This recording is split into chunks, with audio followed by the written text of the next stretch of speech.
భారత సమగ్ర అభివృద్ధికి పునాదులు వేసిన నవభారత నిర్మాత పండిట్ జవహర్లాల్ నెహ్రూపై విమర్శలు చేయడం తగదని, సంస్కృతి సంప్రదాయాలు ఆచారాలను గౌరవించే ఆర్ఎస్ఎస్ లాంటి సంస్థలు సోషల్ మీడియాలో నెహ్రూ వ్యక్తిగత హనానికి పాల్పడడం దురదృష్టకరమని రాజ్యసభ మాజీ సభ్యులు, Andhra Pradesh Congress media committee chairman doctor N Tulasi Reddy ఆవేదన వ్యక్తం చేశారు.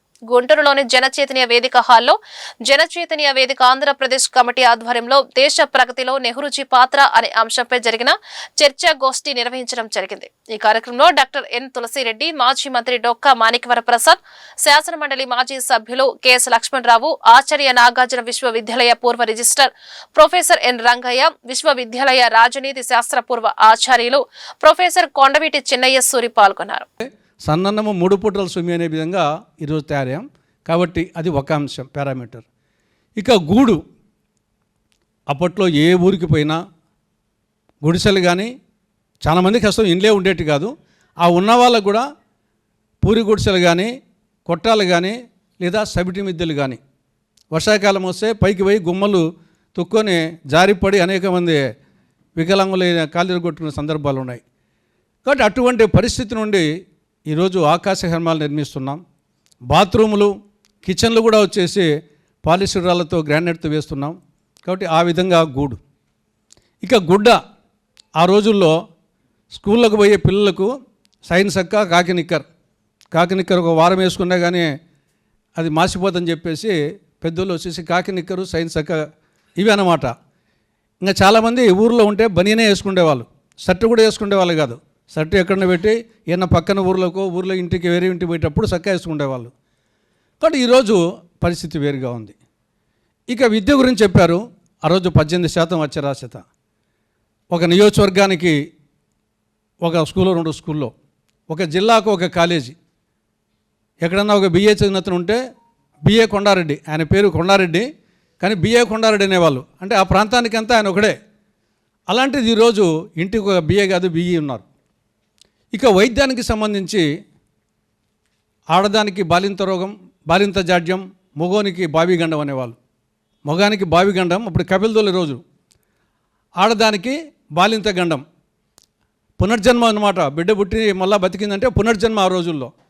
తర్వాత ఈ యొక్క అంటువ్యాధులు, ప్లేగు కానీ, క్షయ కానీ, టైఫాయిడ్ కానీ, కలరా వచ్చేసి ఊర్లే వికెట్ అయిన రోజులు ఉన్నాయి. ప్లేగు వచ్చి, కలరా వచ్చి, ఈ యొక్క లెప్రసీ, తర్వాత ఫైలేరియాసిస్, మలేరియా, స్మాల్ పాక్స్, కాబట్టి విపరీతమైనటువంటి జబ్బులతో అల్లాడిపోయేవాళ్ళు. ఇక నీరు త్రాగేదానికి ఈరోజు పరిస్థితి వైద్యంలో, ఈరోజు కూడు గూడు గుడ్డ విద్య, వైద్యంలో వచ్చేసి ఈ నిర్మాణం ఎలా జరిగింది?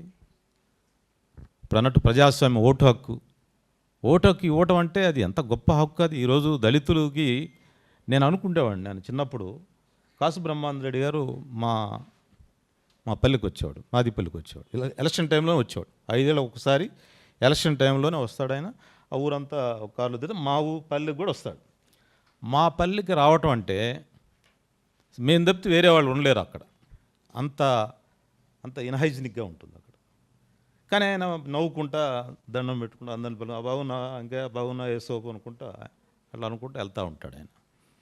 మంచి వైట్ డ్రెస్సు, టోపీ. నాకు అందుకని బ్రహ్మాండ టోపీ అంటే నాకు చాలా ఇష్టం. హీరో టోపీ పెడదాం అనుకున్నా, మర్చిపోయా.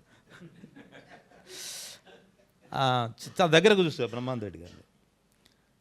ఇంకా తర్వాత కనపడేవాళ్ళు కాదు. తర్వాత లేటర్ అని ఎందుకు బ్రహ్మాందరెడ్డి గారు వచ్చారని నా ఇన్వెస్టిగేషన్ తెలియదంటే, ఓటు హక్కు ఉండబట్టే కదా. ఆ ఓటు హక్కు నెహ్రూ అంబేద్కర్ ఇవ్వకపోతే ఆ కాసు బ్రహ్మాందరెడ్డి గారు మా పల్లెలోకి వచ్చేవాడా, లేకపోతే ఆ కొత్త రఘురామ గారు మా పల్లెలోకి వచ్చేవాడా అని నేను అనుకునేవాడు. అంతటి ఒక గొప్ప హక్కు. ఈరోజు నేను గౌరవంగా నా వాడలో వచ్చి మంచినీళ్ళు తాగటం, మంచినీళ్ళు అమ్మ అంటాం, నేను చూశాను అవన్నీ కూడా. అంటే ఆ ఓటు హక్కున్న విలువ మనం గుర్తుపెట్టుకోవాల్సింది, రాజ్యాంగానికి కావాల్సిన తాత్విక పునాదులు, అంటే ఇంగ్లీష్లో మనం ఫిలసాఫికల్ ఫౌండేషన్స్ అని, వాటిని గట్టిగా ప్రతిపాదించింది మాత్రం ఇద్దరు. ఒకరు అంబేద్కర్, రెండో వాళ్ళు జవహర్లాల్ నెహ్రూ. ఈ రాజ్యాంగం ఎలా ఉండాలి, ఫ్రీడమ్ ఎలా ఉండాలి, హక్కులు ఎలా ఉండాలి, ఇవన్నీ కూడా చాలా చర్చ జరిగింది. ఆ చర్చలో నెహ్రూ గారి పేరు మనకు బయటికి కనపడదు.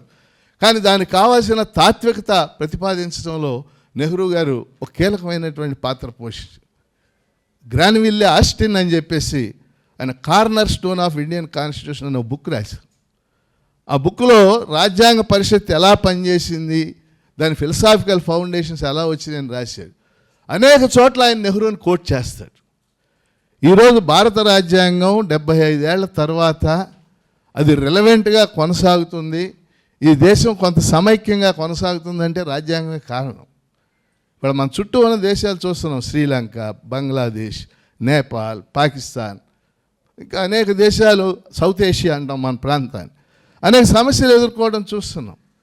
కానీ ఇంత భిన్నత్వం ఈ దేశంలో ఆ రాజ్యాంగ ప్రాతిపదికల వల్ల మనం కాస్త ముందుకు వెళ్ళటానికి అవకాశం ఉంది. కాబట్టి నేను చెప్పదలుచుకున్న రెండో అంశం, రాజ్యాంగానికి కావలసిన తాత్విక పునాదులు ప్రతిపాదించడం కూడా నెహ్రూ ఒక ముఖ్య పాత్ర